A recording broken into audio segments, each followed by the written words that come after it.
Hello everyone, am I audible? And please confirm if you are able to see my screen.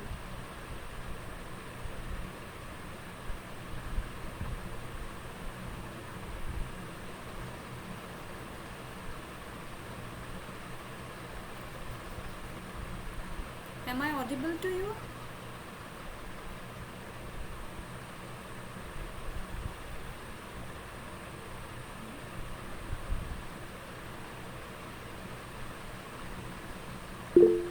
Okay, thank you. So we will start. We will wait for 5 minutes and then we will start.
Okay, I think we can start.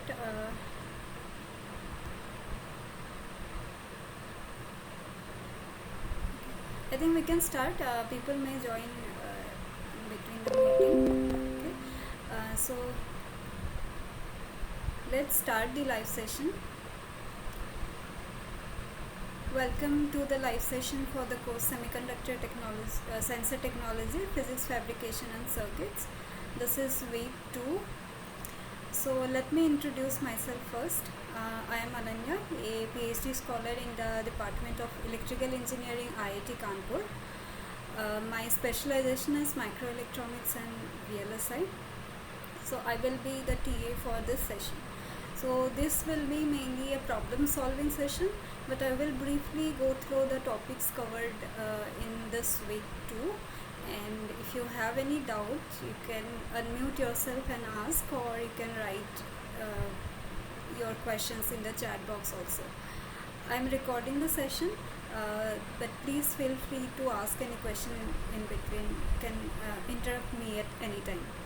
Okay.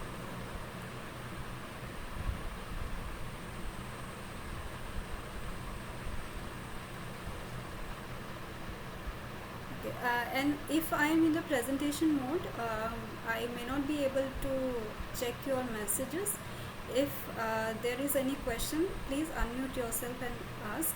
And if there is some problem from my side, like a connectivity issue, or if I am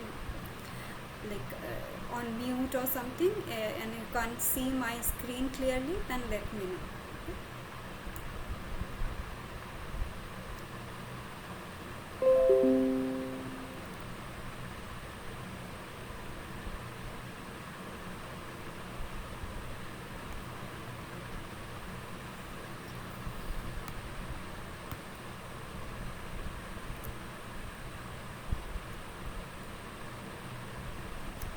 Okay, so these are the topics covered in this week, mainly sensor characteristics, and few of the sensor characteristics and terminologies associated with sensors we have already discussed in week 1. These we discussed in this week. These were discussed. I hope that you have watched those videos of week 2, but I will briefly go through each of these terms. So first term that is associated with sensor is threshold. What is threshold? It is the minimum detectable input. Okay, say for a temperature sensor,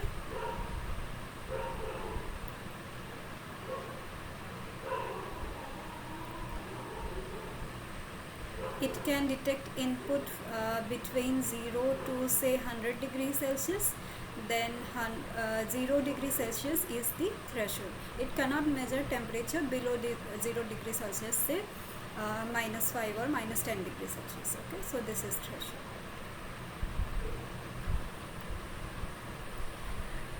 Next term is offset. Offset is output when the input signal is 0. So this was discussed in one of the videos. If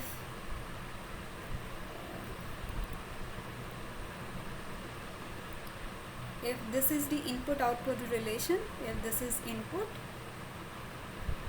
and this is output, let's say the input output relation is linear in this input range, then if this input is 0, then the sensor has some non-zero output, so this is known as offset.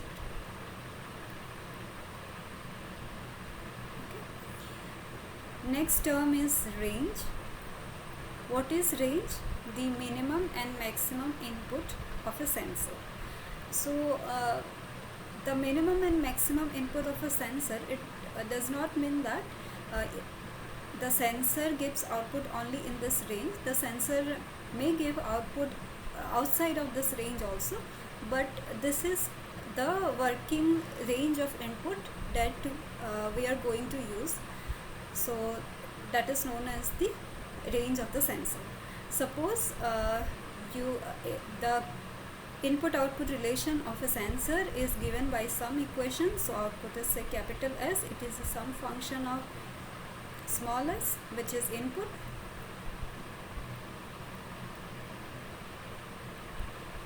Okay, for a particular range of input, we can use this function to get the output. Or if we have an output, we can say that the corresponding input uh, will be what. Okay, so that is like the working range of a sensor. Next term is linearity and non-linearity. So as the name suggests, it depends on the relation, whether the input-output relation is linear or not, and the formula for linearity or non-linearity is given in the lecture notes. You can check those. Next term is hysteresis. What is hysteresis? It is the change in the response due to measurement in different directions. So this term is often associated with magnetic materials. You have heard hysteresis about magnetic material. So when we are changing the input from say low to high, then the sensor will give some response, and when the input is changed from high to low, then the sensor will behave little bit differently, and that is known as hysteresis. So if the input output relation is like this,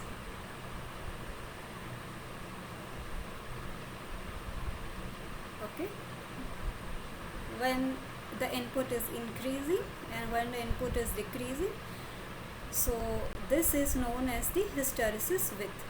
Okay. Next term is selectivity.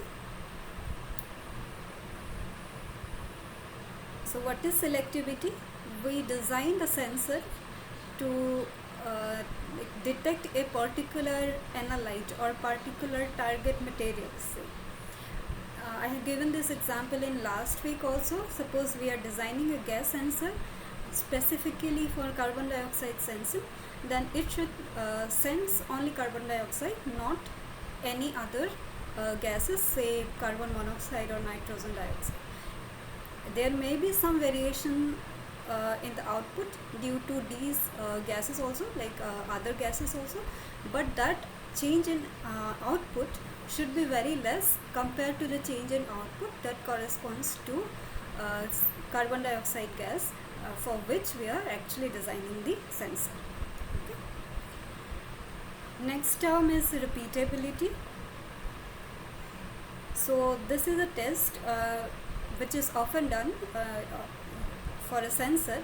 So in this test, what is done, say this is the time scale and this is the sensor output, and say the resistance of the sensor varies when input is introduced.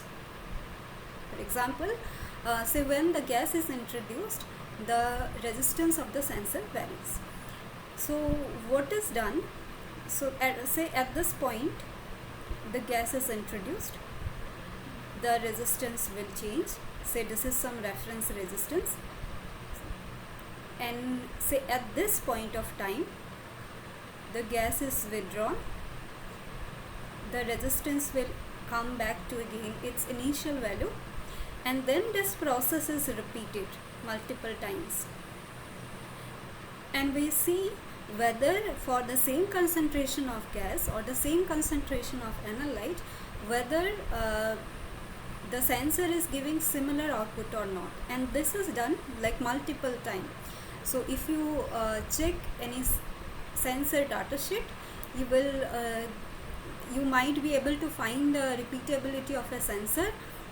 Say the sensor can be used up to 1 million cycles. So that is how the repeatability of the sensor is quantified. Next is reproducibility. So these two terms are kind of similar, but there is a slight difference. Repeatability is often associated with like this experiment is done repeatedly during the same time window, whereas reproducibility is often done at different point of time, and we check whether the sensor is giving similar output or not. Okay. Next term is deadband. So what this term means, it is the range where a sensor is insensitive. So how sensitivity is defined?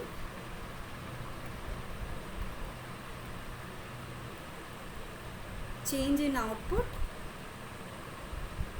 due to change in input. So dead band is where the sensor is insensitive, that means the sensitivity is 0. That is, even though input is changing, change in output is 0. Okay, that input range is considered as dead band. We cannot operate the sensor in this input range. Okay. Next term is resolution. Resolution is the smallest change that can be detected by a sensor. We will discuss about this more in one of the questions. Next part was the dynamic or time dependent response of a sensor. This was discussed in the lecture videos. I will not go through it in details because it was discussed briefly in one of the videos, and probably it will be discussed in later videos also. Okay, but you got the idea. This is mainly the time dependent response of a sensor or the transient response. Next is the response and recovery time. So what is response and recovery time? I have discussed, I have explained all of these other terms. So please write down the definition or what you understand by response and recovery time in the chat box. I will not explain this. I'm expecting that the sensor characteristics are clear, and you can tell me what is the definition of response and recovery time. I will wait for a few minutes so that you can write in the chat box what is the definition of this.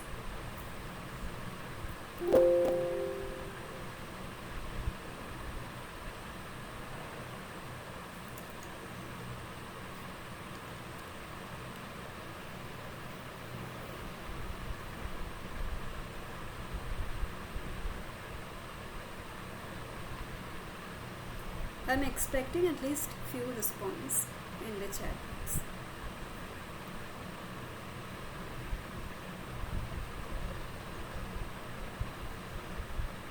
Differentiate repeatability and reproducibility. So as I have mentioned, that repeatability is often done continuously. You do the experiment continuously over a time window and see, this figure you can see, right?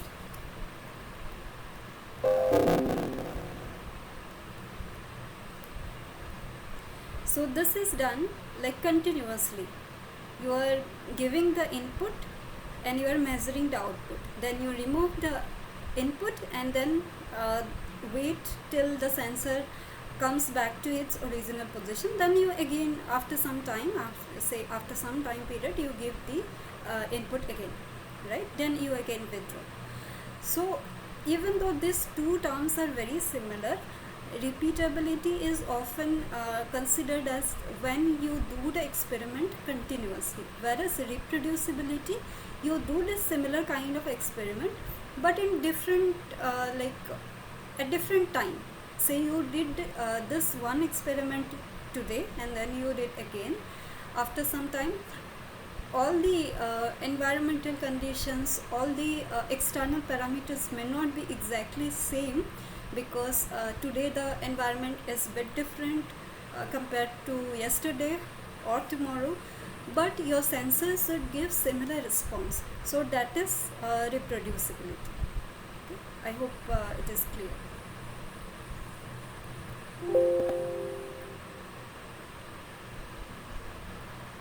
These two terms are often used interchangeably, but there is a slight difference.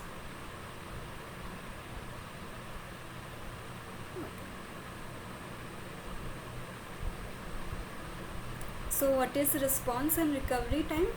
So this response and recovery time, it may not be important in many sensors, but it is very important in certain sensors. So what is a response and recovery time? If you remember from the lecture videos, say this is the time scale again, and this is the output or the behavior of the sensor. So at this point of time, you introduce the input, but the sensor takes some time to give its output that corresponds to this input. So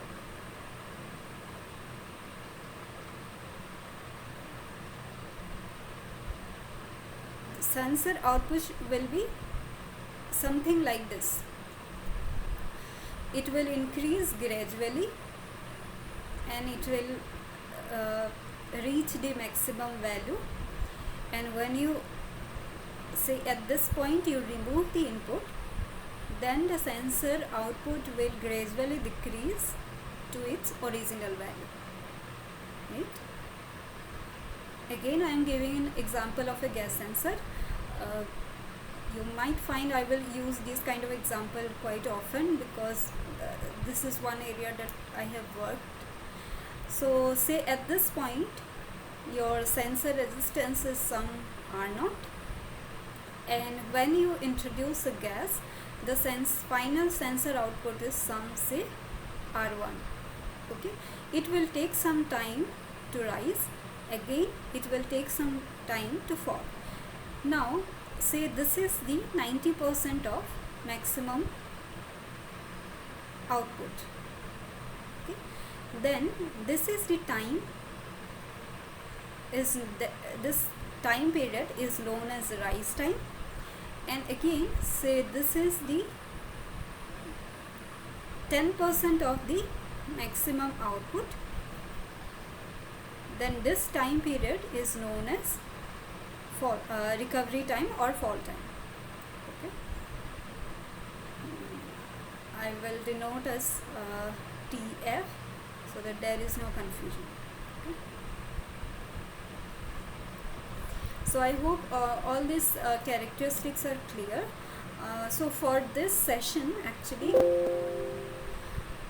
I have a data sheet with me. I will show those data sheets so that it will be easier for you to understand. So I have taken the screenshot of a data sheet.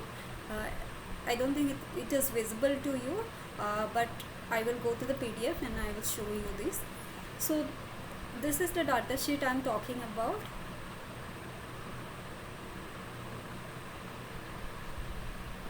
I had this data sheet for quite some time in my laptop, so I'm just checking, I'll just showing you this. You can download any data sheet of a sensor and you can try to find the characteristics that we have discussed in these sessions.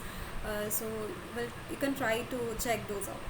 So this data sheet is a data sheet for a gas sensor. So few things we can get from this very first page is that it is the air quality sensor. I hope this is visible. I will share this screenshot with you also. You can check this later, or you can search this name, you will find it in Google. So this is a gas sensor and the material it uses metal oxide semiconductor. So metal oxide semiconductors are materials like zinc oxide, ZnO, tin oxide, SnO2, and there are other examples also. What is the material that is being used exactly, that is not mentioned here. I think that is confidential, but the material is metal oxide semiconductor based, and it was specifically designed for a broad detection of reducing gases such as VOCs, volatile organic compounds, and carbon monoxide. Okay, what are these materials? What are these volatile organic compounds? You can see. I will scroll down. Okay. Now another point, we can see that it is a MEMS based sensor, micro electromechanical system based sensor. So few of the terms there in one of the lecture videos, how the sensors can be classified into different categories, those things were discussed. So you can see that the material that is being used here, and what type of sensor it is, and what is the technology that is being used in this sensor, okay, from this data sheet. Next I will highlight some of the points here. So here it is mentioned that limit of detection in low ppm range. So what is limit of detection? It is the resolution of the sensor. It can detect a minimum of like ppm range, parts per million range. That is a unit that is used for concentration of gases. So the limit of detection or the resolution of the sensor is in ppm range. Okay, and you can see that it is given, it has a 10-year lifetime. So this is related to the stability of the sensor. Okay. Next few things I want to show you. So this is the pin diagram of the sensor. So you can see there are like the sensor outputs, these two pins, and there is heater 1 and heater 2. So this sensor works at high temperature, so we need to provide an input to the sensor. So whether it is an active sensor or a passive sensor, you can think about it.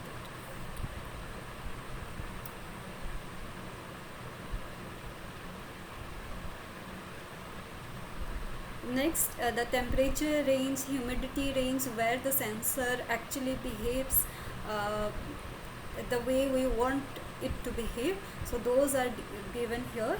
So these parameters indicates about the reproducibility and reliability of the sensor. Okay, mainly reliability of the sensor.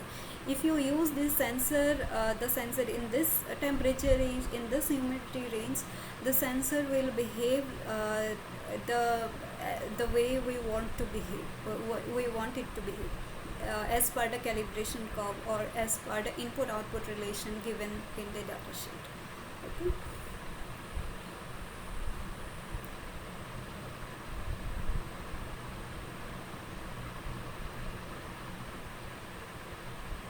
So you can see on and off cycles and minimum number of hours it can be used. So again, these are indication of the reliability of the sensor. Okay. And next term is response and recovery time. They have not given the exact values, but you can see that for 0 to 20 ppm of carbon monoxide, the response time is less than 10 seconds, and when the input is removed from 20 ppm to 0 ppm of carbon monoxide, the sensor recovery time is less than 1 minute. Okay, so based on this response and recovery time, and based on the application where you are using the sensor, you can decide whether you can use the sensor or not. So here 10 second and 1 minute, even though it seems like it's a very long time duration, if you check other maybe gas sensors or recent research papers on gas sensors, maybe this time is very large actually compared to the recent work. But if the sensor, if the application you are for which you are using the sensor is not very critical, and you can afford like 10 second and 1 minute response and recovery time, then you can use this sensor.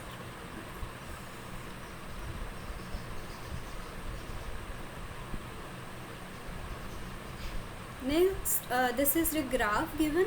So here the input output relation is not given explicitly, but you can see that here the gas concentration is given in ppm, parts per million, and what is the resistance of the sensor with respect to some reference resistance R0 is given. So this is given for carbon monoxide and other volatile organic compounds like butane, methane, ethanol, hydrogen, etc. Okay. So the input output relation is given. Okay. I will not go through all the details. Here you can check this name or number, and you can find this data sheet on Google. Okay. I will write down the main conclusions here. Okay. Say what is the materials used, in the sensor?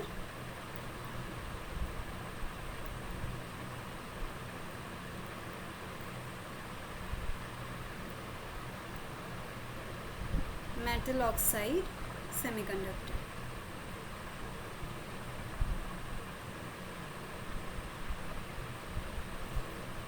What is the technology used?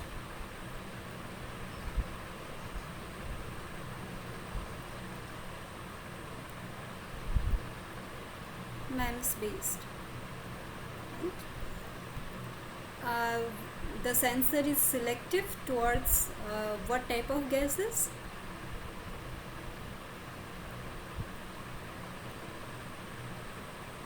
Volatile organic compounds and carbon monoxide. Okay. What is the resolution? The exact number is not given, but it is mentioned that it is in the low ppm range.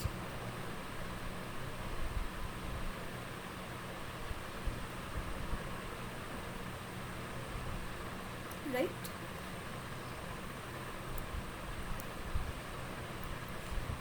This is the input output relation. So what is the range of the sensor as per this graph? Say for carbon monoxide,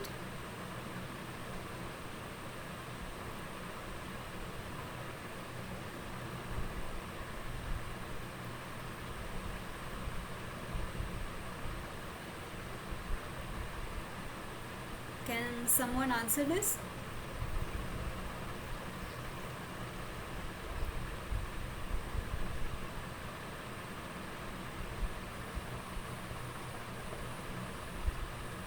So this is in log graph. So this graph is for carbon monoxide. So this is the graph. So it starts from 10, 20, 30 ppm.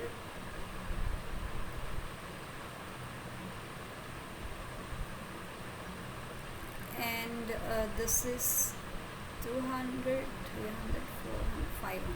So this is 500 ppm.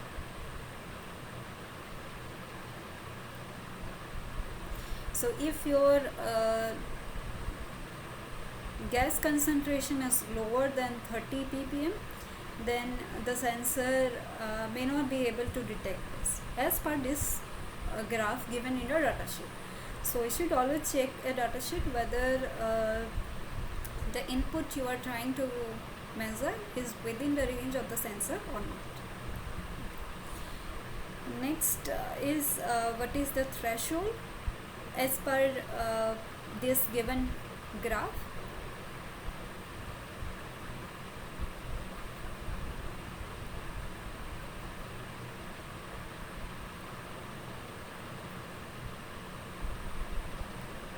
Say again for carbon monoxide. You can see for other gases also. For carbon monoxide it is 30 ppm.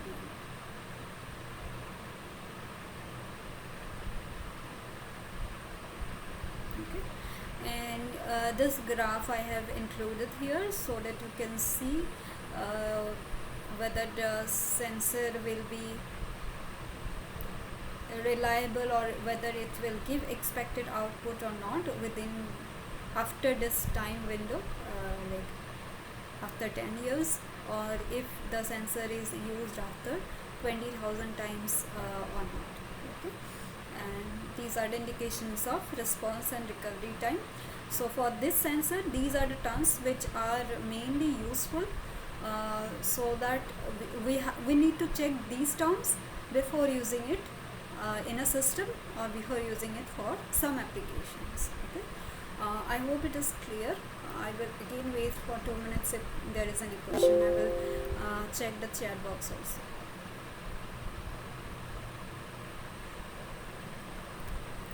So I would suggest you that check, like download or check any data sheet for different types of sensor and try to find out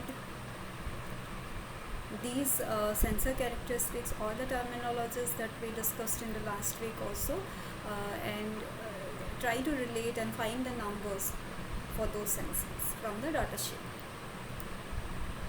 Okay.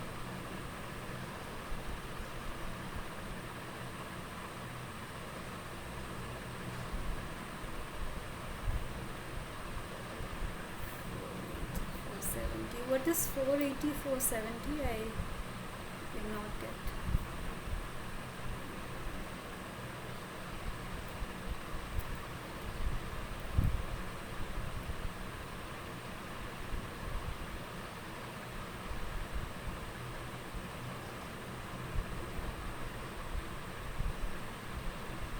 Okay, maybe you were talking about the range or threshold that I asked.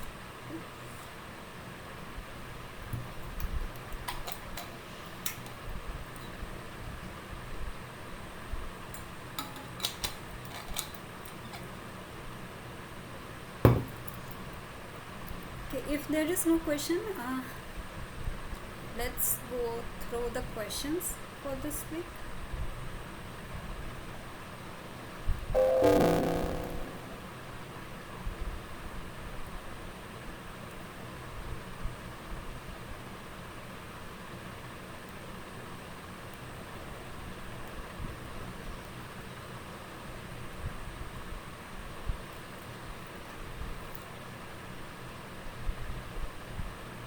The first question is,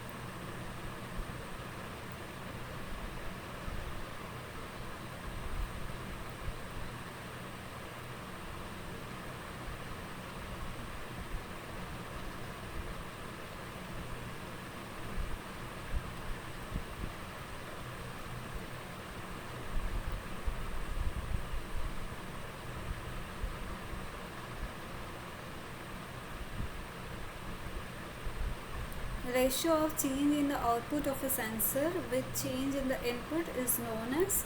I am giving you 4 options, but you can answer it without giving without any option also. I am giving you the options, you can write down the answer in the chat box.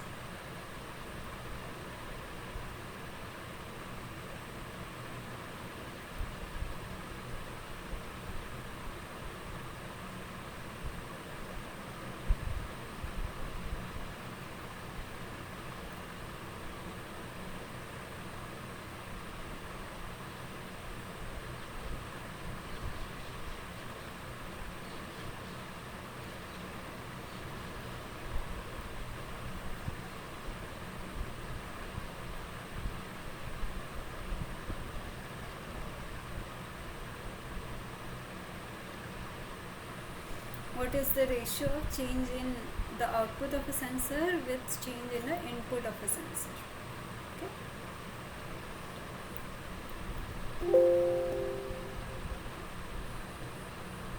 Please write the answer in the chat box.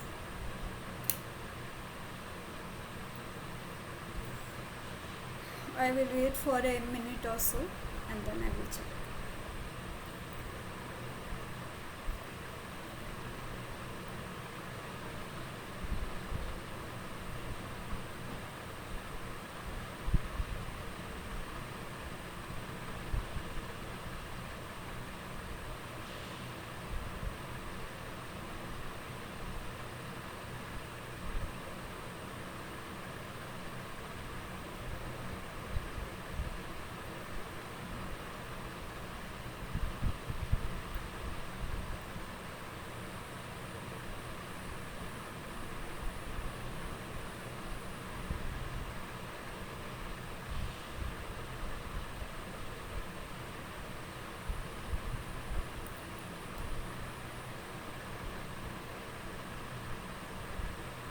Answer D, sensitivity. Yes.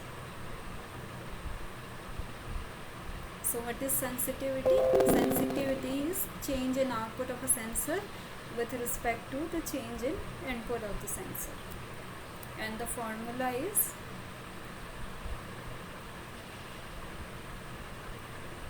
so the answer is D.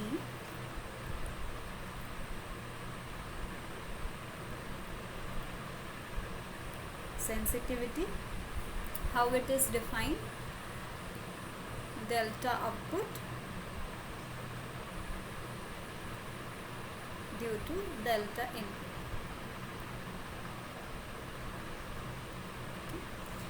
And it can we can also say that it is the slope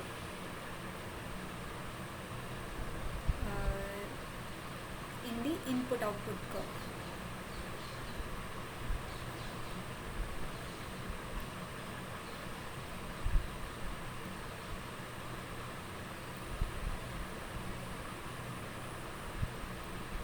If the input output relation is linear,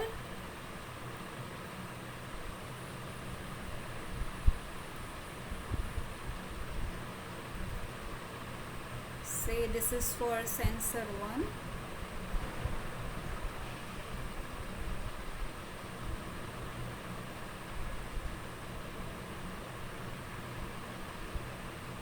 and say this is sensor 2.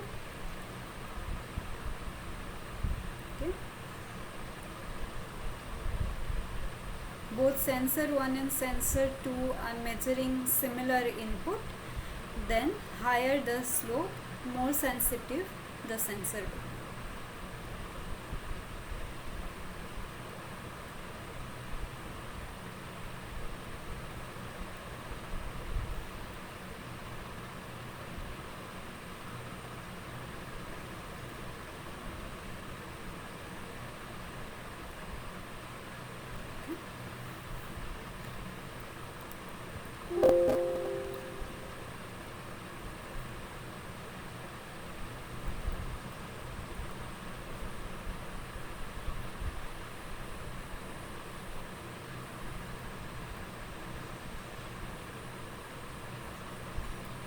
I will go to the next question.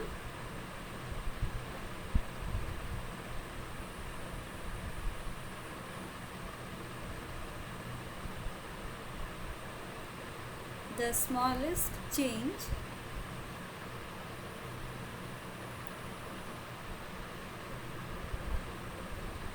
that can be detected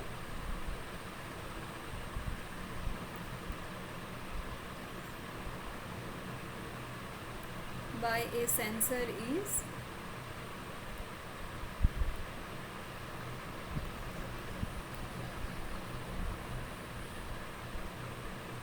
drift, option B is hysteresis,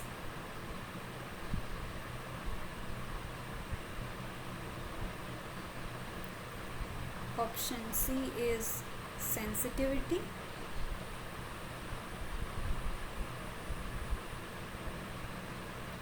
and D is resolution.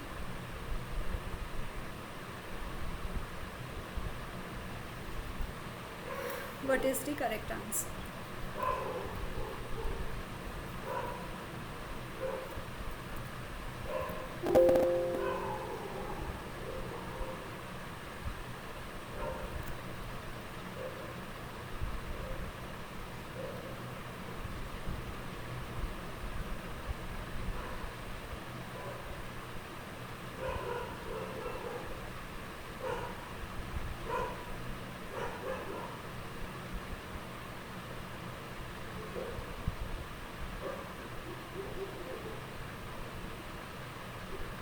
There is some background noise, I'm very sorry for that, but I hope you can hear me clearly.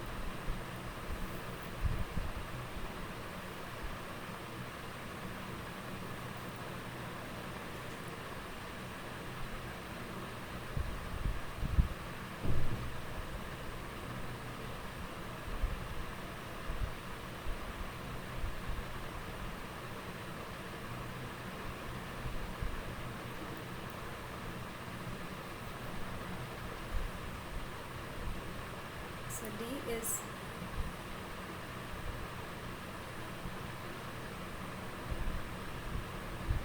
how to find sensitivity if the curve follows a polynomial. I will discuss this question.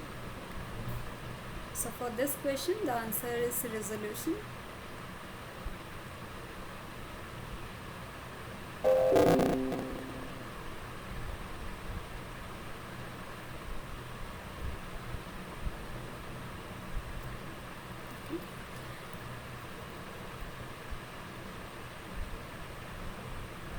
for this question, the correct answer is resolution.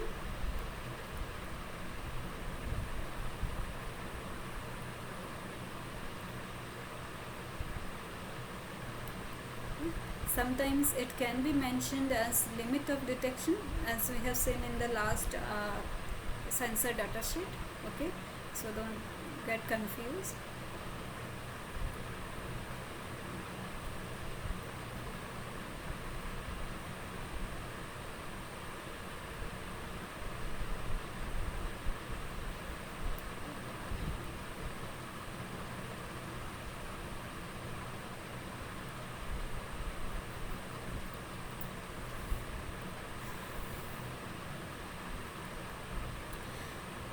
So resolution is the smallest change that can be detected by a sensor. Now, what is the basic definition of a sensor? Sensor will sense some input and it will give the output in a readable format. Right? So to give the output in a readable format, we often use circuitry like along with the actual sensing element, so that we actually get the output in a readable format, right? So the resolution of the sensor can be often limited by the circuitry also, right? Say a sensor can detect an analog signal. It will detect the continuous variation of the input, but it will give output in readable format in some discrete number. Say for example, you have a sensor, a sensing element, some material, and the input signal or input analyte or the target material is something. It is giving output as an analog signal.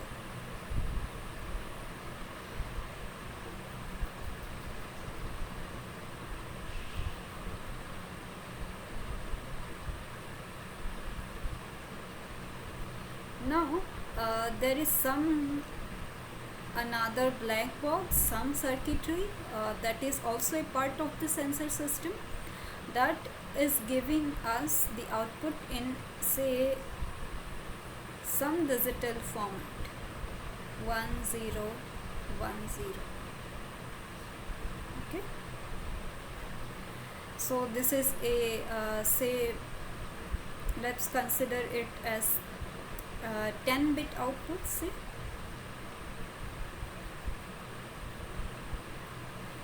so the sensor output can be all 0 to all 1. If I convert it to decimal value, then it will be between 0 to 1023, right?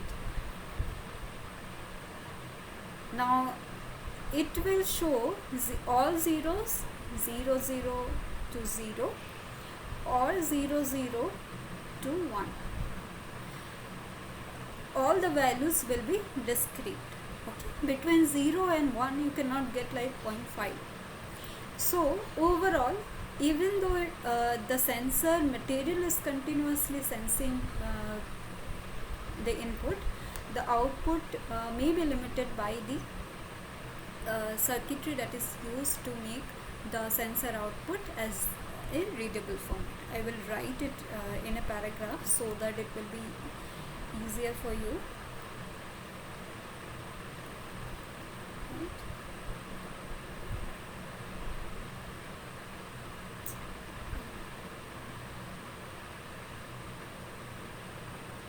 I hope that my handwriting is, you can understand it.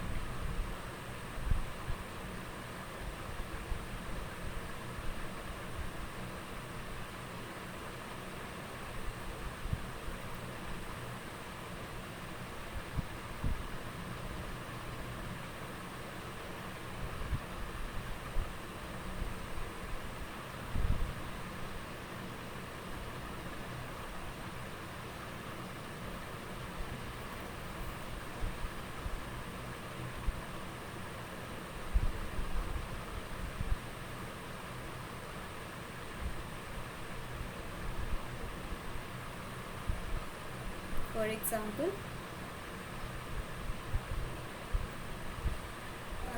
if the sensor, say the sensor can read an analog signal,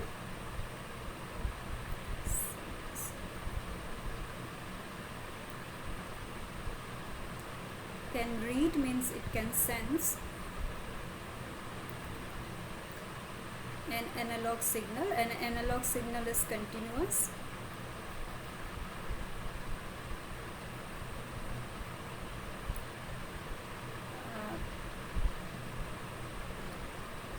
But say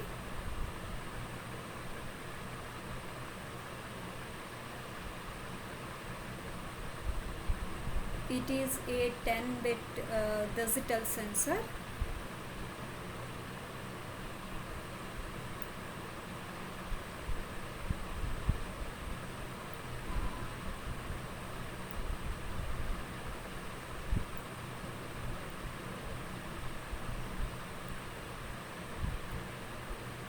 The output will be in the range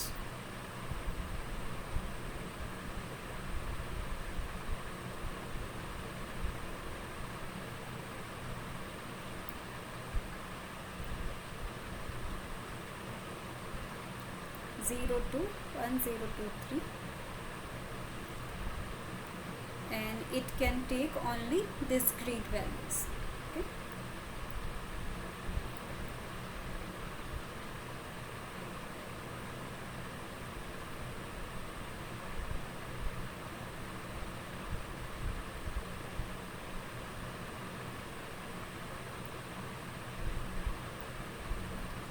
I hope it is clear. If you have any doubt, you can ask.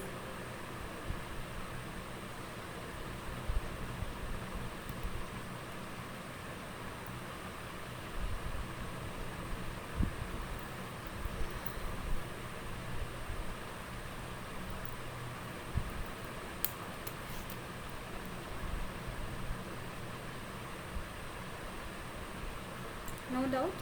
Okay, so in the last meeting I shared another link. That link was shared. If so, sometimes Google Meet does not work after 1 hour. I think there will be no problem this time because we already did one session for 2 hours and there was no problem. But I will still share a link in case this meeting ends after say 1 hour. Please use that link. Use that link only if this link is not working. Okay.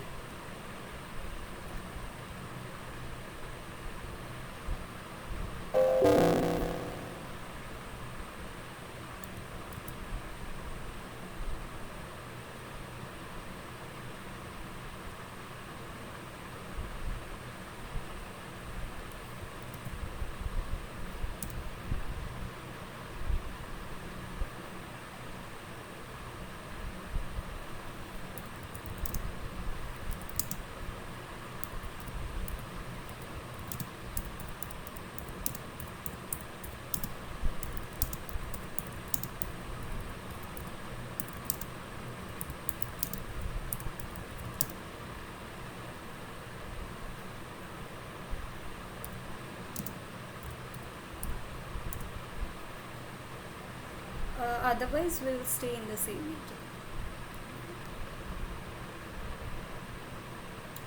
Let's go to the next question.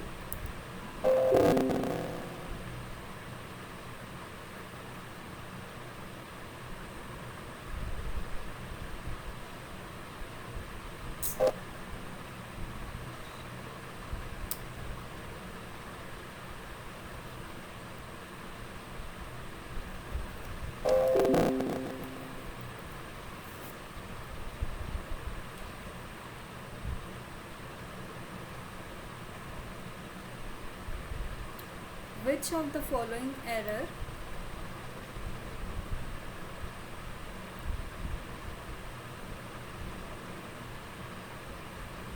is caused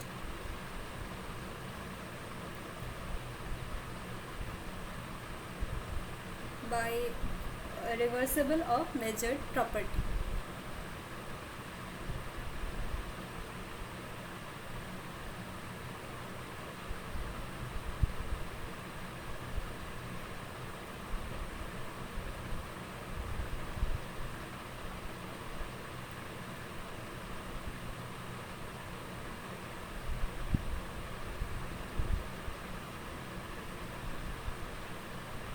A. Hysteresis.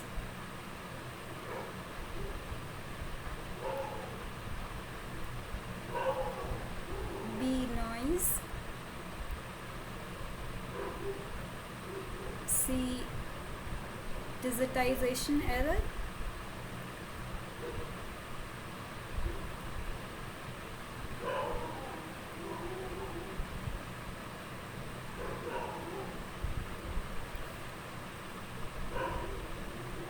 D is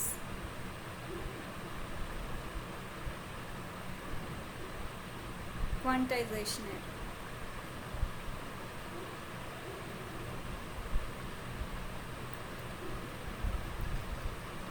So what is the answer?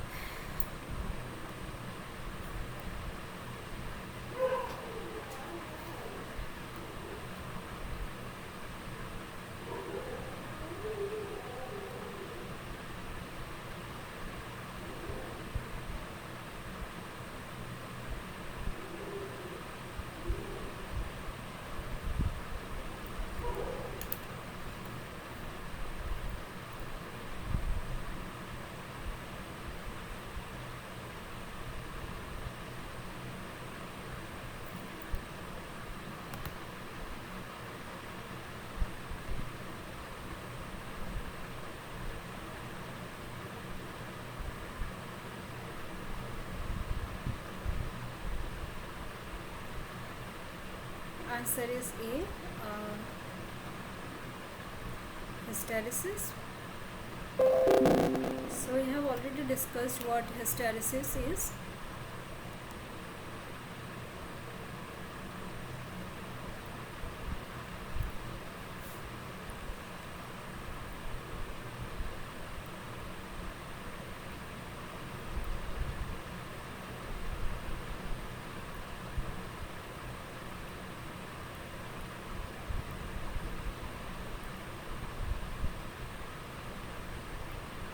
So I've already discussed what hysteresis is. It is the difference in the input-output relationship when the input is changed from low to high values, or when the input is changed from higher to lower values. Right?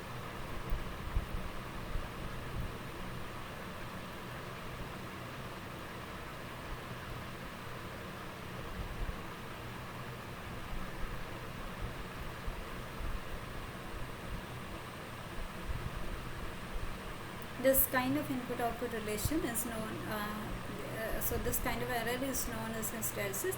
This is typically an error, but we can use it to our advantage also in some purposes, where you can actually utilize the hysteresis property of a sensor or the hysteresis property of a material for our benefit. Okay. Then noise is it can be due to some environmental parameter or other issues, or the degradation of the sensor or the material that is being used in the sensor.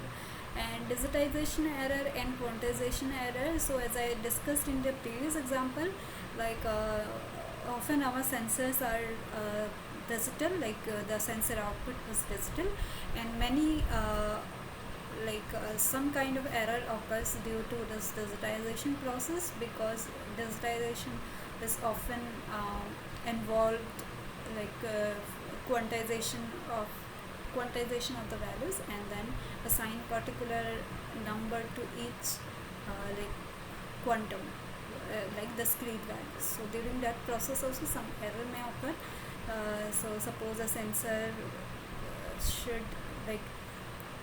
sensor output is say electrical, so it is giving continuous electrical output between 0 to 5 volt, but due to make the sensor a digital sensor, say 0.5 volt, we are also considering as say 0.0001, and also 0.6 volt output we are also considering as 0001 as output. So here, even though our input is different and corresponding output is also different, but we are getting the same digital output.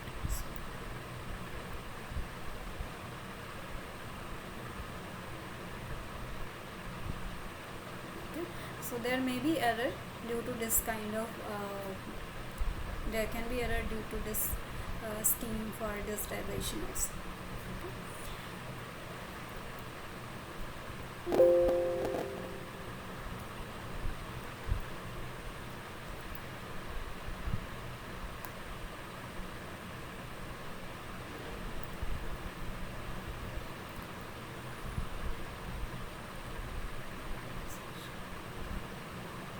Let's go to the next question.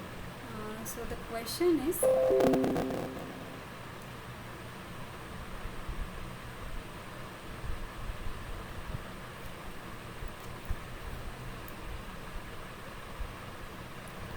give an example of a sensor system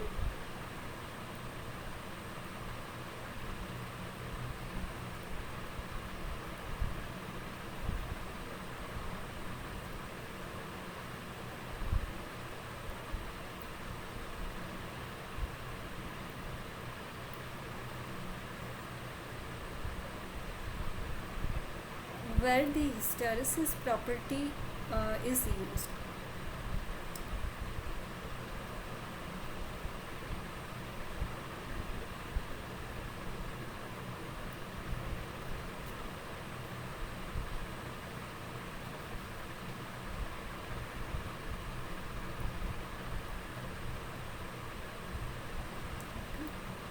So the answer can vary. I'm giving you 2-3 minutes to think about it. So there can be multiple answers. I will give one example and you can give examples in the chat box also. Just think about it, and where the hysteresis property is used for our benefit.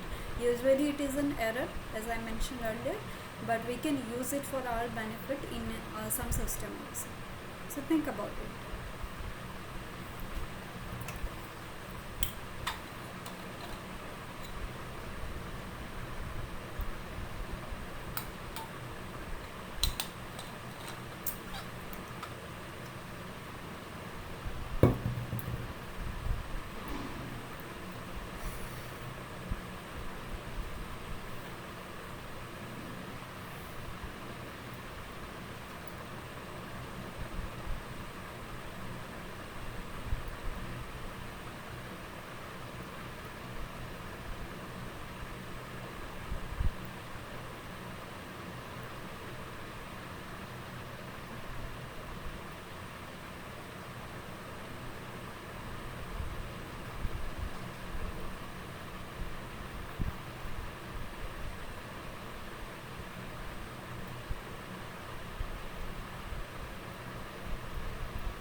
Do we have any answer?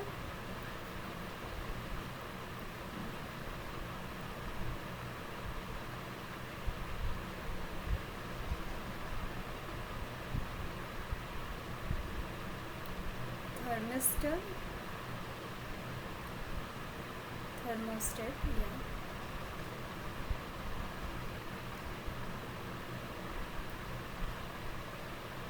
So thermistors are thermal resistors, so there is not a hysteresis property, but thermostat, yes, that is one example.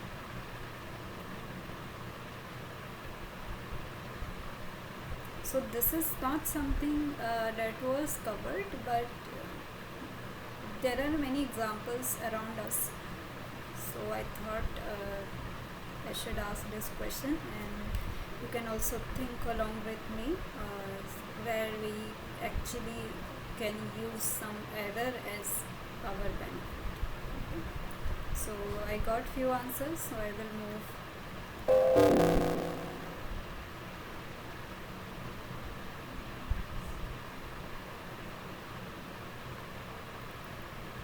Okay, so the example also I have prepared for this question is thermostat.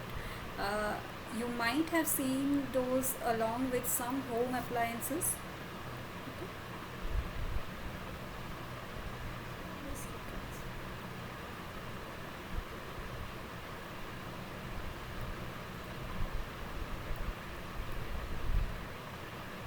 So the example is thermostat.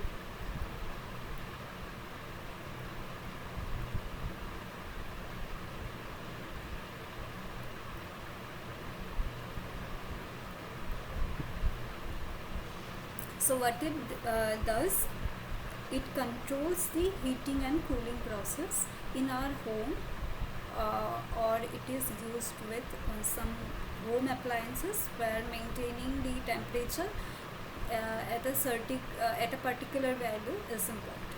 Okay, what is the function of it?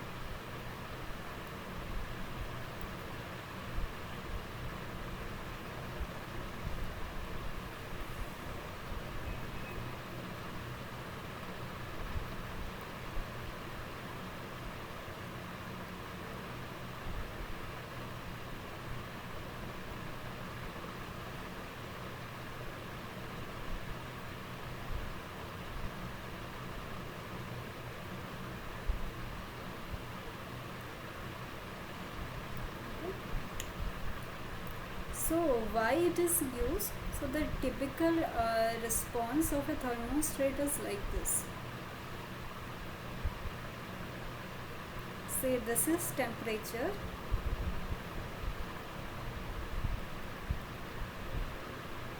and say we want to maintain the temperature,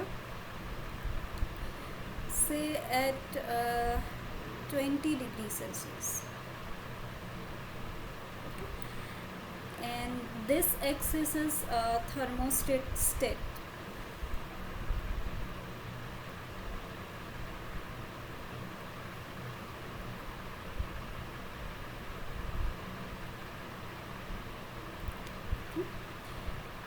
This is on and this is off. Now the sensor will sense the, in the question I have given a sensor system. Okay. So the sensor, there will be a temperature sensor, and it will sense the temperature, and when say the state will be off. Okay.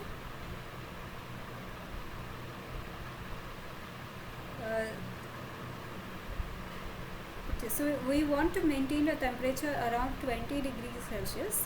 So the thermostat will be on, and as soon as it reaches a temperature higher than 20 degree, the state will be off. Okay. And then say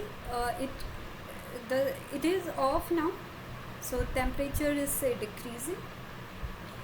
Now it will again sense the temperature, and say after some gap, like after some temperature after 20 degree Celsius, it will again turn on the thermostat. Okay. So this is one cycle and this is another cycle, and this is our hysteresis width. Now, why this kind of on-off mechanism is used in thermostat? So that the our system is not turned on and off very frequently. It will damage our appliances. It will damage like whatever we are using, whatever machines we are using along with it. So there is a range, say this is 18 degrees Celsius and say this is 22 degrees Celsius. So the hysteresis which will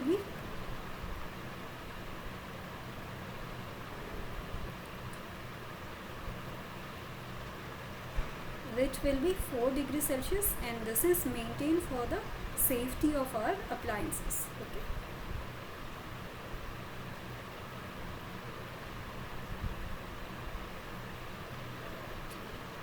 This is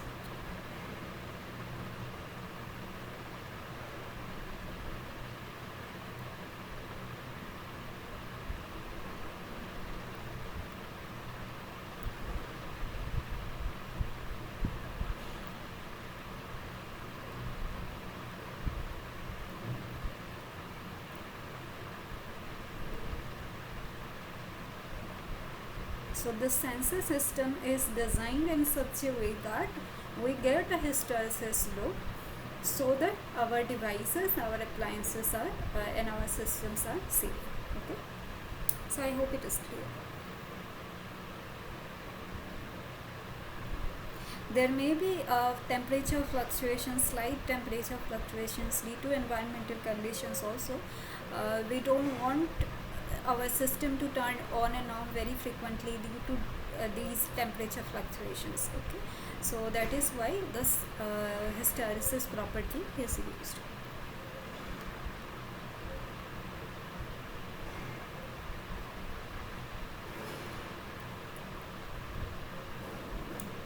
So here you can see that hysteresis loop is kind of like the square. So the hysteresis loop can be of different type also.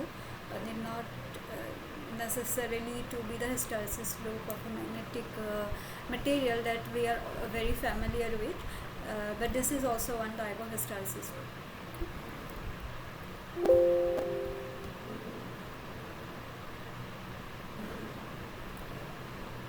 I hope it is clear. Is there any question?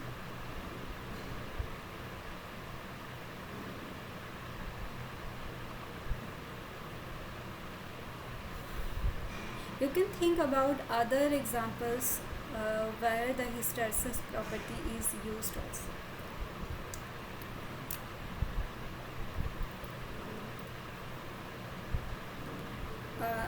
One more thing, if you have any doubt, you can ask me in the live sessions also, and as I mentioned earlier, you can like if I will not be able to answer all the questions immediately, then I will note it down, and probably will have another doubt clearing session at the end before the examination.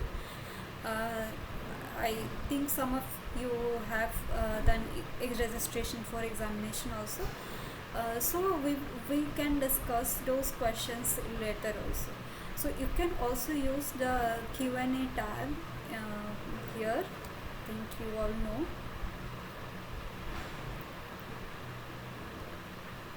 Here is this Q&A tab. You can go there and ask questions also. I will try to get back as early as I can.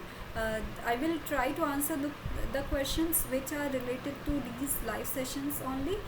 There are other TAs also. We will get back to you if you have other questions.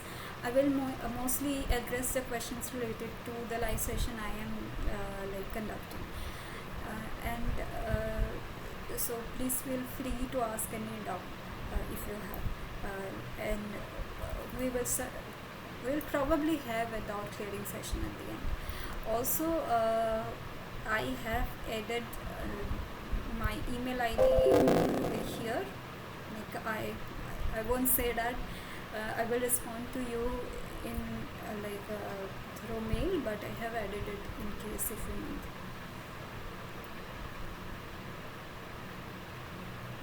but try to ask in the portal itself, NPTEL portal itself, or in the live session.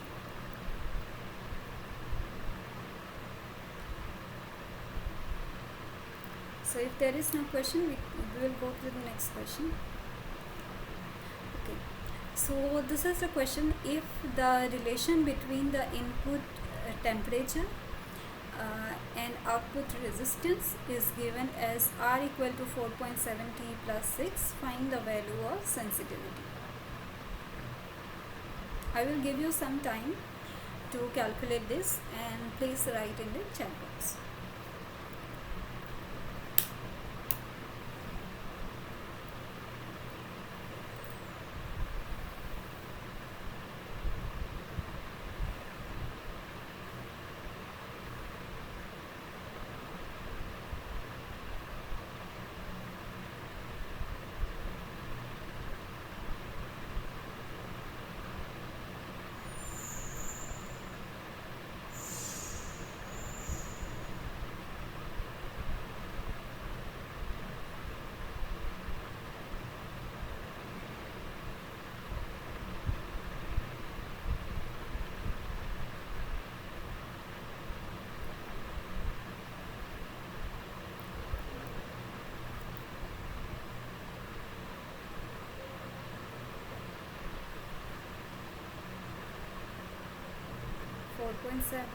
Yes, I'm hoping that I will get few more answers also.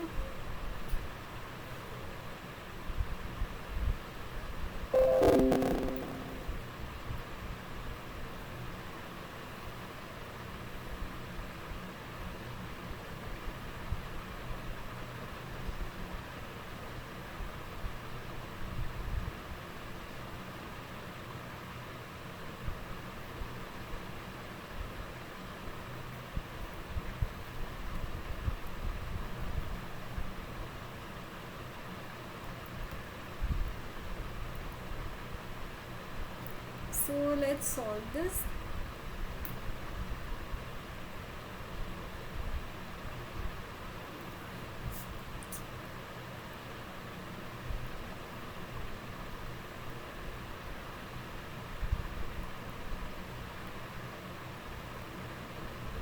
So what is given?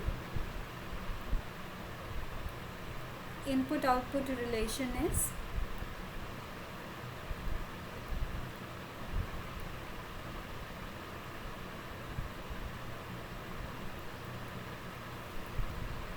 R equal to 4.7 T plus 6. Okay. Now how we will calculate sensitivity? Sensitivity by definition is change in output due to change in input.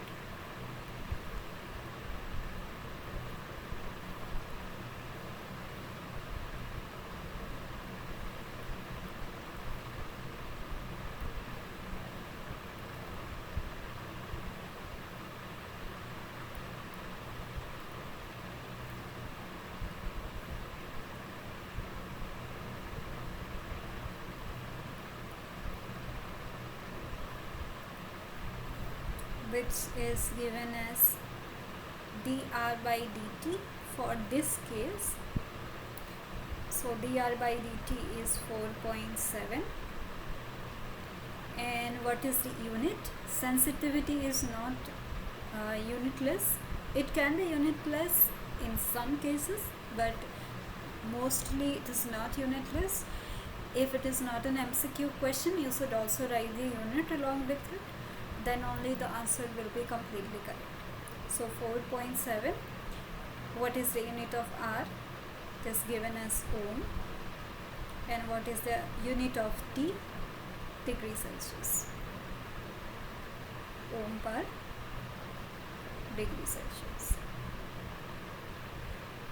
So you can directly answer this question without doing this calculation also. It is a linear relation. So this is temperature, this is resistance, and the relation is kind of y equal to mx plus c. M is the slope.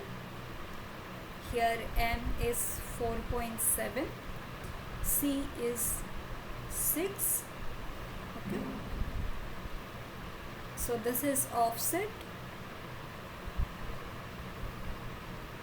and this is the slope, and slope of the input output relationship is by definition is sensitivity of the sensor.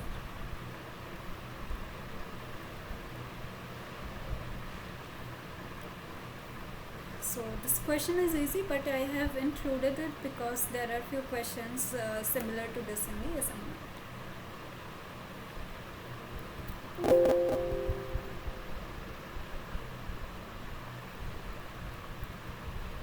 Let me check if there is any message in the chat box. No, then we can go to the next question. So this is the next question. I think one of you have asked how the sensitivity is calculated if the input output relation is not linear. In this case, our input is pressure and our output is resistance. This is Pascal and this is in ohm. The unit of pressure is not given, I think. Okay, and the input output relation is P, 6P square plus 7P plus 4.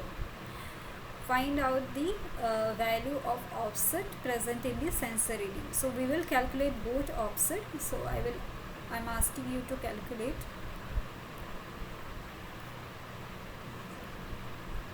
sensitivity. Now when the input output relationship is not linear, then you should also ask sensitivity at which point, like at what point. So I am giving you that sensitivity when P equal to 2. And next also calculate the offset.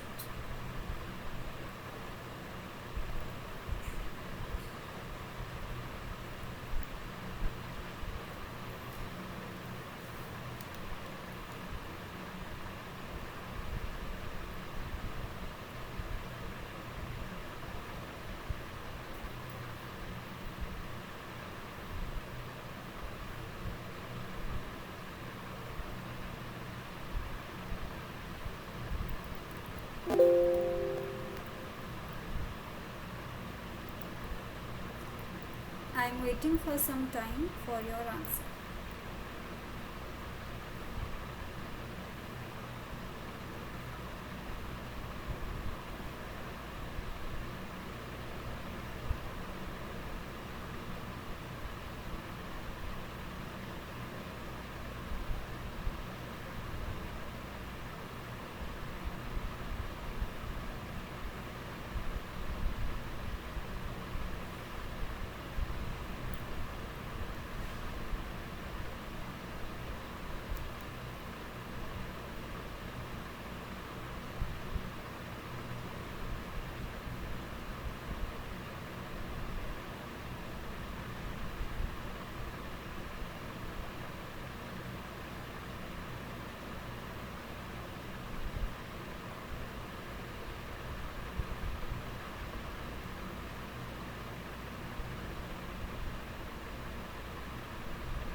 Calculate both sensitivity and offset.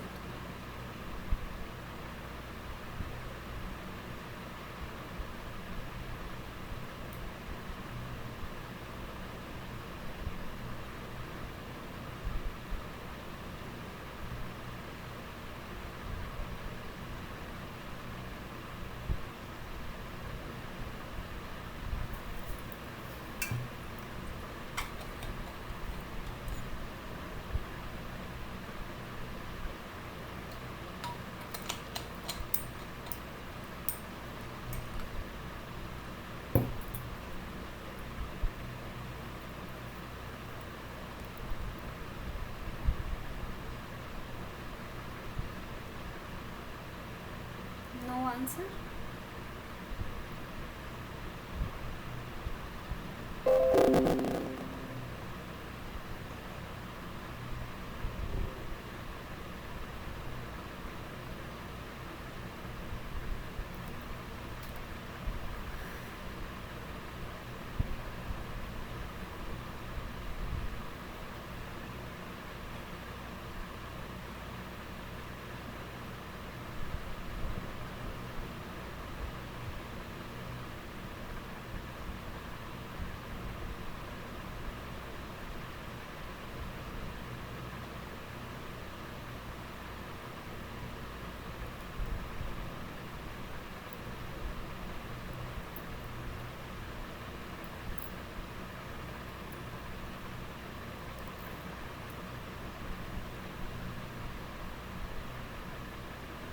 What is offset?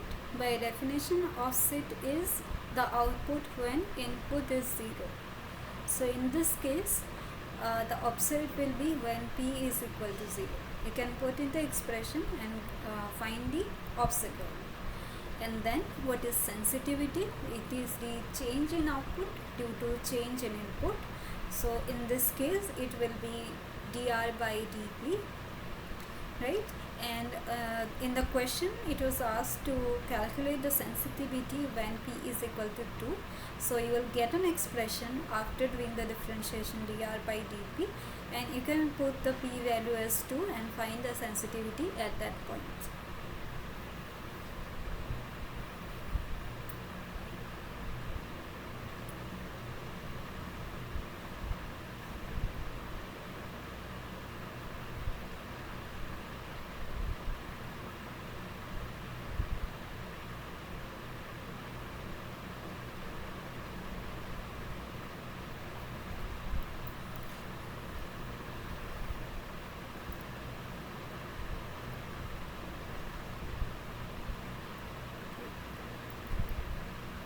Still no answer. I will solve this thing.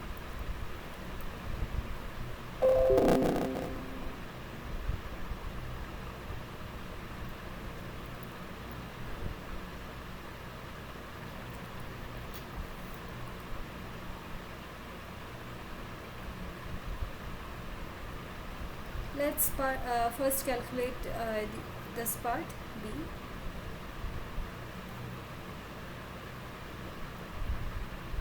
Offset is sensor output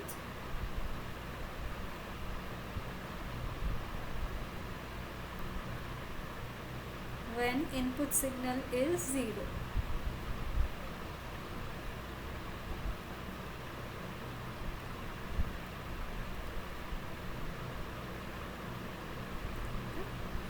So here the input output relation is R equal to 6P square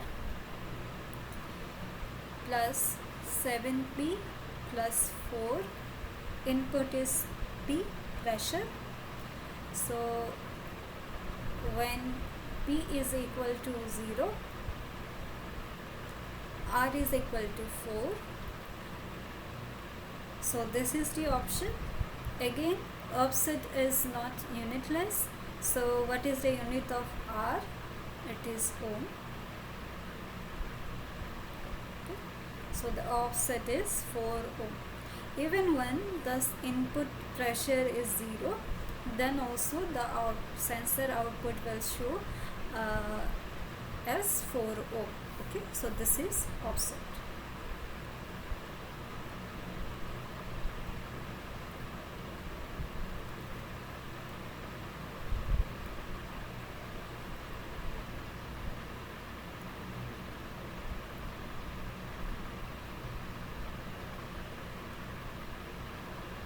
Next is sensitivity.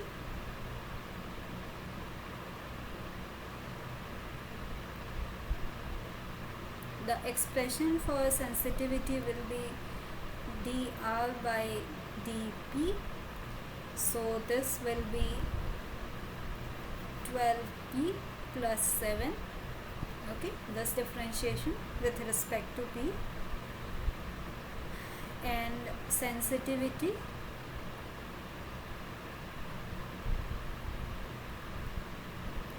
at P equal to 2 will be 12 into 2 plus 7, so 24 plus 7, 31. The unit will be ohm per pressure. Like whatever the unit is not given here, so I'm just writing as P. Okay, unit of pressure.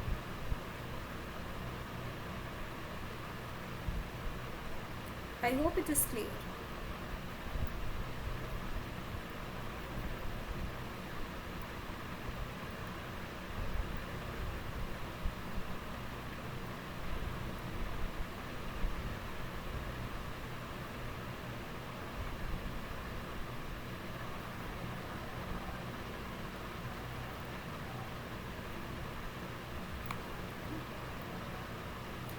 So you should write the unit along with the answers.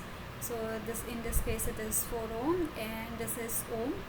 This P is I'm guessing this is the unit for SI unit of pressure is Pascal. Yeah, this pressure is denoted by small p.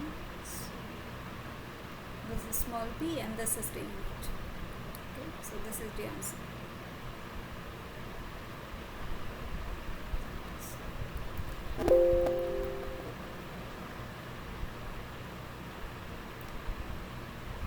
Is it clear? So this is how we calculate the sensitivity and offset if the input output relation is nonlinear. So suppose if this is the input output graph which is nonlinear,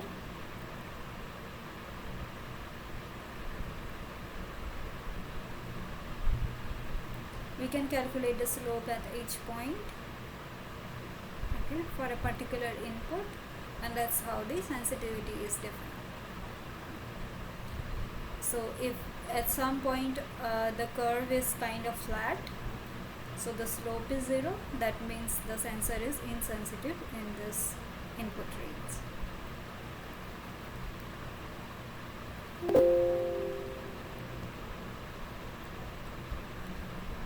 In practical scenario, many sensors are not linear, although we want to design the sensors mainly as linear because of the simplicity in the system or the circuitry associated with it.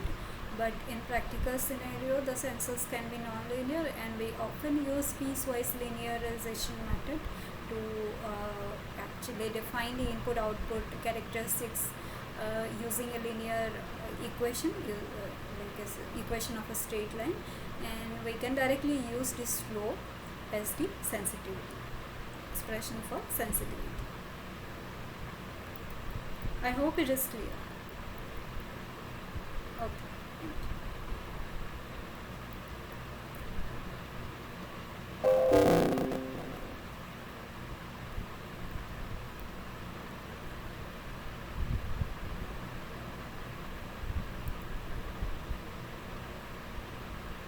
So we can go to the next question. So this is the next question.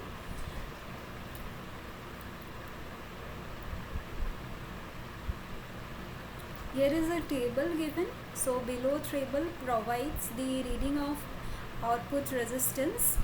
So the sensor output is resistance in ohm for different input temperature. So the input is temperature and the unit is degree Celsius when a thermistor is used. So this is a thermistor. Okay. Here you can see as the temperature is increasing, the resistance is also increasing. So by looking at it, you can see what type of material is being used. If the relation can be demonstrated by an equation R equal to mt plus c, again a linear equation, then the value of m and c respectively. So the question is, the input output relation is linear you have to find M and C, which are basically the sensitivity and offset for this sensor. Okay. So I am giving you again few minutes to calculate it, and I will solve later. Okay. I will wait for few minutes.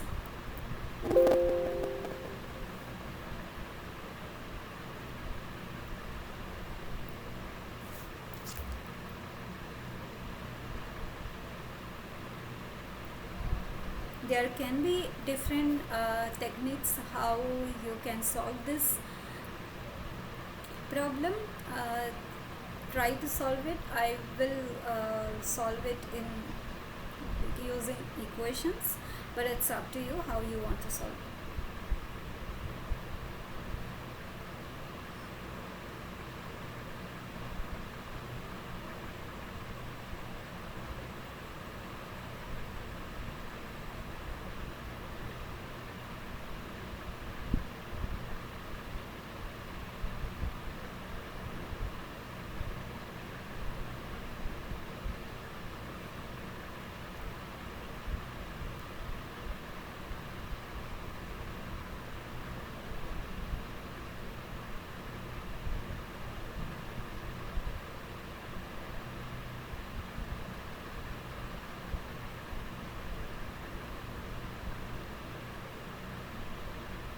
For the sensor that is given here, it is showing positive temperature coefficient. That means as the temperature is increasing, the resistance is also increasing.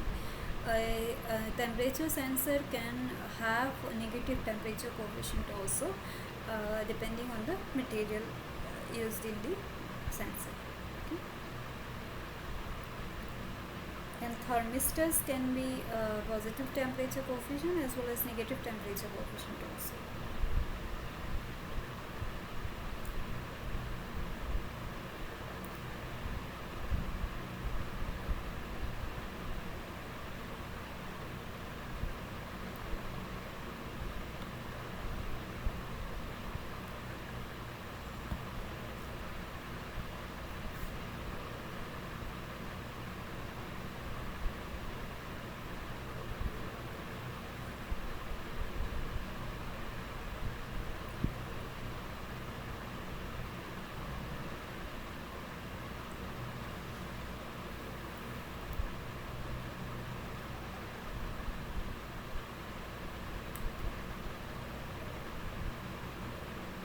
There is no answer. I will wait for some more time. I might need a few more minutes to solve this.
Is there any answer?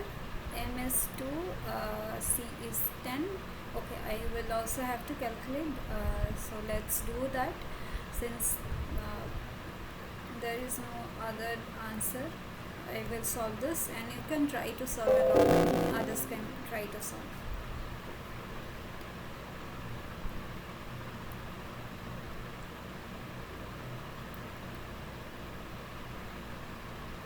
So as I mentioned, we can solve it in a different way, but I will solve using equations, linear. So our relation is given as r equal to mt plus c. What is given? R is equal to mt plus c. Okay. So we have different sets of values.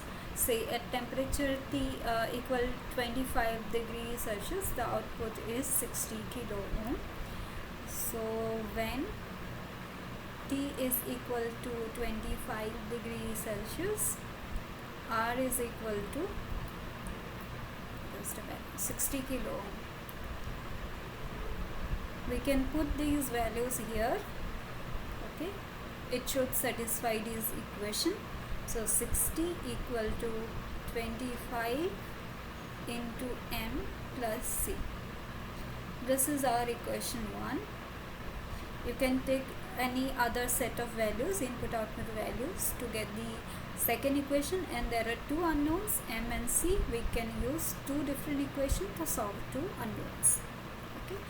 Next, say let's take other extreme, 70 and 150. When T is equal to 70 degrees Celsius, R is equal to, what's the value, 150 kilo ohm. So 150 equal to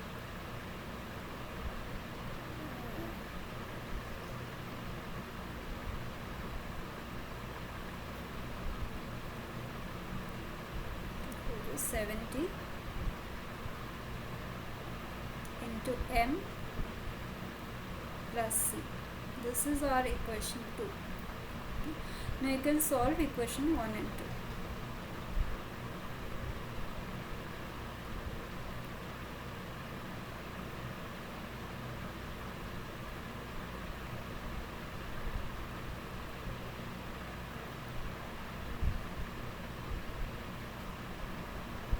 Two minus 1 will give, so 90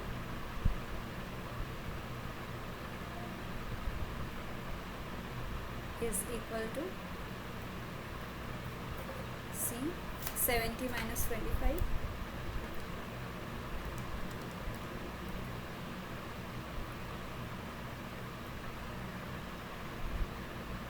m. So m is equal to 2. Next, from 160 equal to 25 into 2 plus c. So c is equal to 60 minus 50, 10. Okay. So our answer is m equal to 2, c equal to 10.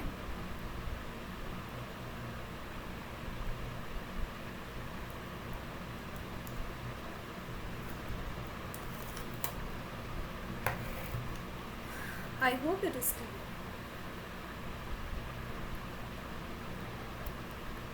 So you can solve it in this way also, using equation, or you already know that it is a linear relation. So this m is sensitivity, c is offset. So sensitivity can be calculated dr by dt. So this difference is say 10. So dr by dt is 70 minus 60 by 30 minus 25. So this is 10 by 5. This is 2. Okay. So our m is equal to 2. Right. So when you know m, you can take put any r and t combination. When you already know m, you can find c.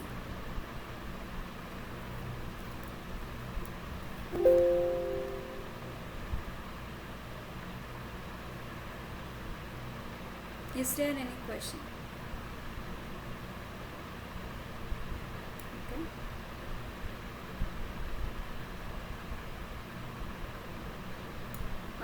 it's good that you are also solving along with me, then only these live sessions and problem solving sessions will be useful. Let's go to the next question, question 8. This is the same information given in this question also. This is the input output table that is given. The relation is linear, r equal to mt plus c. These are same values as the previous question. Now you can answer it. You will be answer it quickly. So what are the values of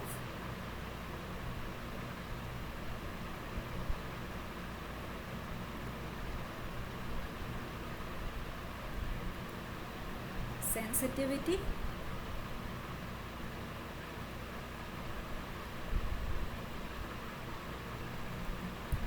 next is range as per the given information, and C is offset. You already have the answers from the previous question, so write down these values in the chat box along with the correct unit. So unit is also very important, so you should always write the unit.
R is equal to mt plus c, m is equal to 2 for this case, and c is equal to 10.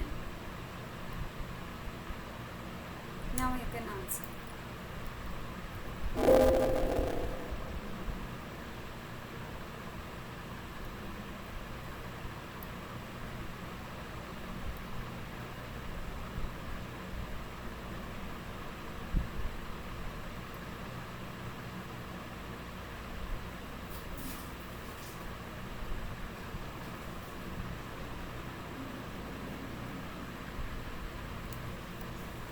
What is the sensitivity, offset, and range?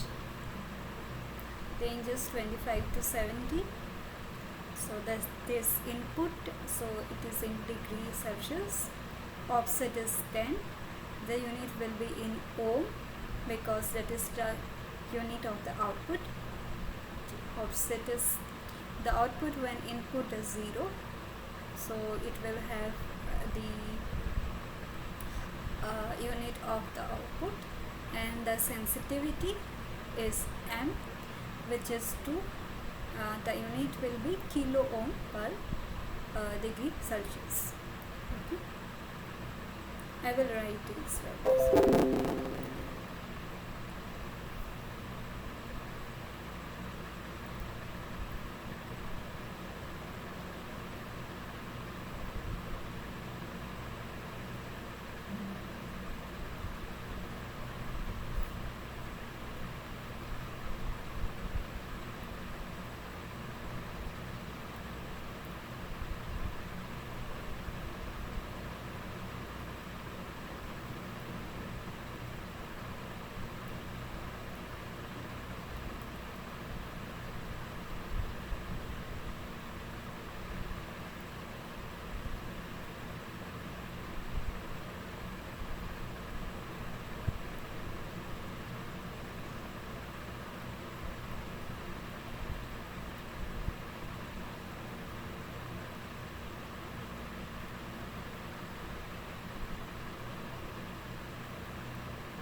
So even when your temperature is 0, the sensor has output as 10 kilo.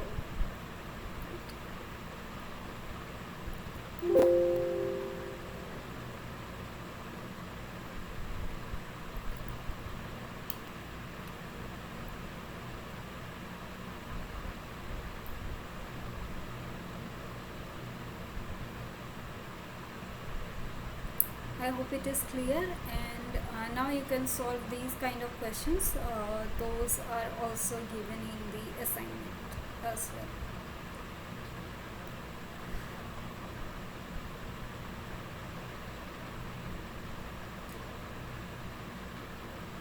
Is there any question, or should I move to the last question for this section?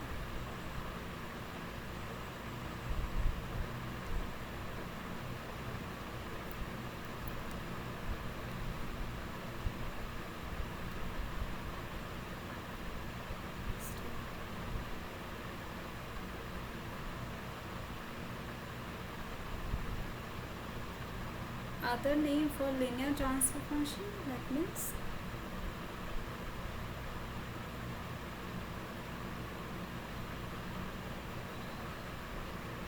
I'm not being able to understand your question. Linear transfer function is it is related to whether the sensor is linear or not, or the in the input range we are using, whether the sensor shows linearity or not. If there is any another name for linear transfer function, that I am not sure, other than linearity.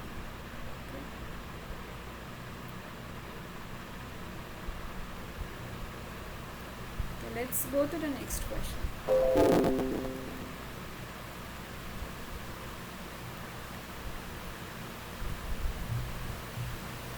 So for this question, instead of I hope I'm audible to you. So it's been raining very heavily, so I hope I'm audible. So the last question is, there are 4 temperature sensors given and the input output relation is given. So we have to calculate the sensitivity and offset, and which sensor is has highest sensitivity, you have to determine. Okay.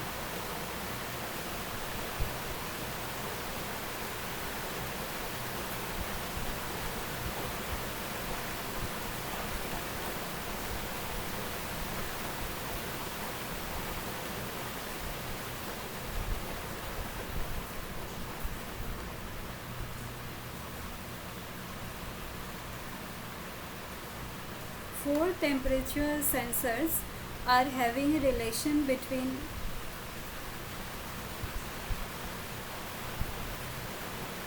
output resistance,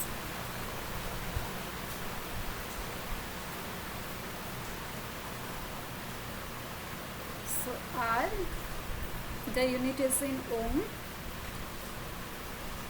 and input temperature,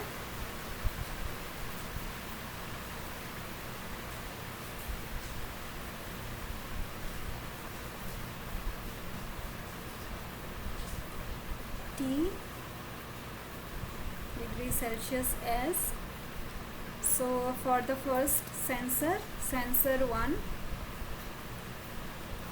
the relation is R equal to 4.7 T.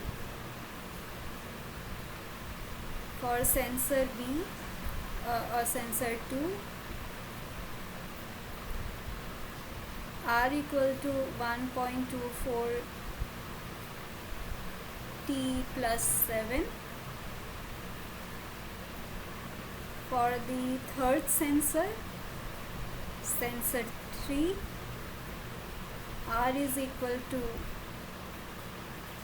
2.4 T plus 10. And for the fourth sensor, R is equal to 5T plus 6. now we will determine the sensitivity and offset for each sensor, and which sensor is most sensitive to temperature. Okay. So this is the question. So please write in the chat box which sensor is has highest sensitivity. You can directly, by looking at the equations, you can see which one has highest sensitivity.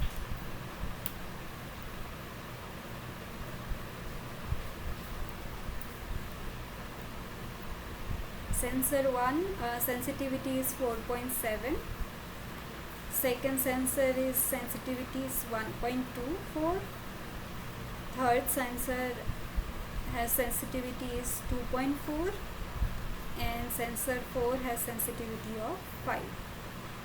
The unit for sensitivity in this case will be ohm per degree Celsius. Okay.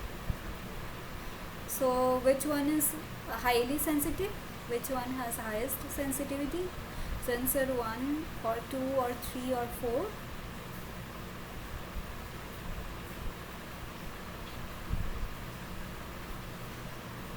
Fourth sensor, yes.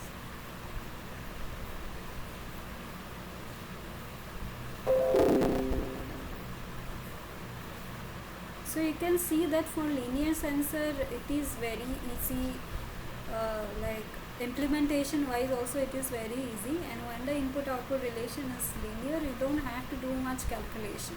Just by looking at the equation you can say, or just by looking at the graph you can say which sensor is highly sensitive, or like other parameters. You can compare two sensors very easily.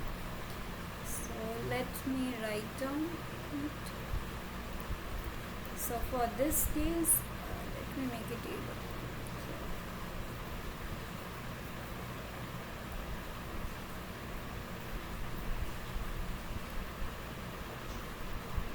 The unit is ohm per degree Celsius and offset.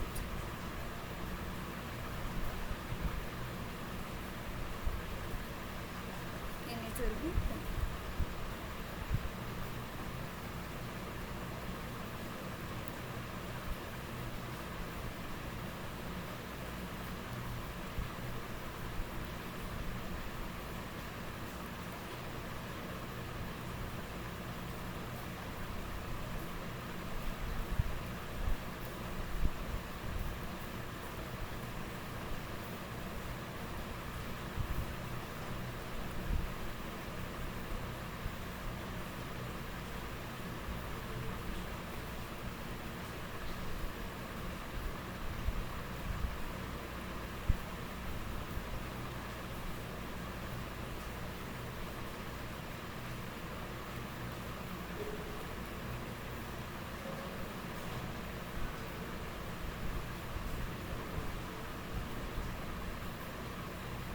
And in many cases we want a very low offset.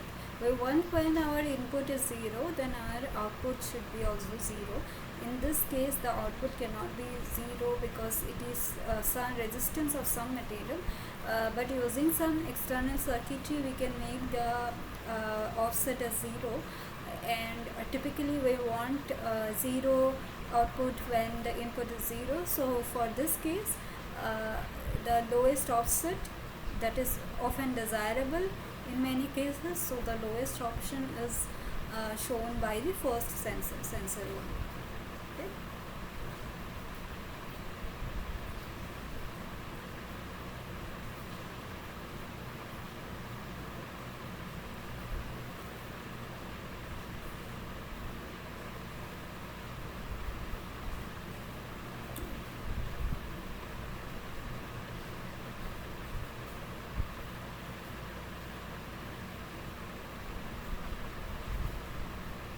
How we calculate the offset?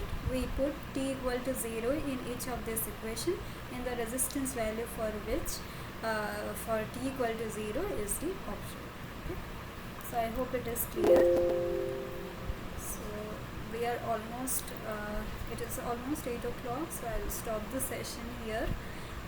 If you have any question, you can ask quickly, or I will end the session.